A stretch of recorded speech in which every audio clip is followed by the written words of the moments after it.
அவன் தற்குறி, அவன் அது, அவன் இது அப்படியெல்லாம் வந்து நான் ஆணில் குஞ்சு அது இதுன்னு எல்லாம் கலாய்ப்பாங்கன்னு வைங்க. எனக்கு அப்படியெல்லாம் வந்து தோணுனது கிடையாது. என் வீடியோவுக்கு பெரிய ரீச்செல்லாம் கிடையாது. ஆனாலும் நான் மனசில் பட்ட விஷயத்த சொல்கிறேன். அந்த அக்கா சொல்கிறாங்க, அந்த ரோடுக்கு அந்த சைடில் அப்படின்றாங்க. நான் அந்த வீடியோ ப்ளே பண்ணுறேன், கேளுங்க. இல்லை மேடம், அதுக்கப்புறம் வந்து எல்லாமே தள்ளுமுள்ளாயிருச்சு. சில பேர் அந்த சைடுல கத்தியெல்லாம் கிழிச்சுக்கிட்டாங்க. சில பேர். This is one complaint from lot of general public. After the commotion started, some miscreants used a knife and they were opposite side. Miscreants were trying to create wound for people. Random. கேட்டிங்களா? ஒரு பொய் சாட்சி ஒரு ஆளை வந்து சொல்ல வைக்கும்போது அவன் வந்து ப்ரொஃபஷ்னலான ஒரு ஆளாக இருக்கணும்.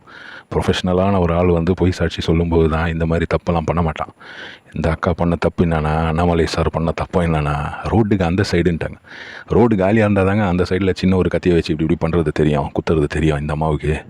அது எப்படிங்க இந்த ரோட்டுக்கு இந்த சைட்லேருந்து அந்த சைடில் ஏறக்குறைய அந்த ரோட்டில் இப்போ ரோட்டுடைய அகலம் வந்து 50 100 அடினே வச்சுக்கோங்க, இல்லை ஒரு 40 80 அடினே வச்சுக்கோங்க.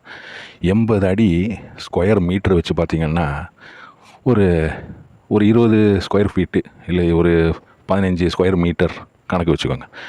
அந்த இடத்துல எவ்வளோ பேர் நின்றுருப்பாங்க தெரியுங்களா? இந்த ஒரு தள்ளுமுள் நடந்த இடத்துல இவ்வளோ ஒரு அசம்பாவிதம் நடக்கணும்னா அந்த ஒரு இடத்துல மட்டும் ஒரு 500 பேர் நின்றுருப்பாங்க. 500 பேர் நிற்கும்போது ஒரு சின்ன கத்தியை வச்சு சதக்குன்னு இந்த அம்மா சொல்கிற அந்த ஒரு எக்ஸ்ப்ரெஷன் பார்த்தீங்கன்னா அப்படியே சக்குன்னு, அதாவது குத்தி யாருமே அந்த ஒரு ஊண்டோட அந்த ஒரு காயத்தோட போலீஸ்கிட்ட போவோ ஒன்றும் செய்யலை. ஆனால் இந்த ஒரு விஷயத்தை வச்சு இப்படி ஒரு அரசியல், இது தேவையா அப்படின்னு தான் எனக்கு கேட்க தோணுது.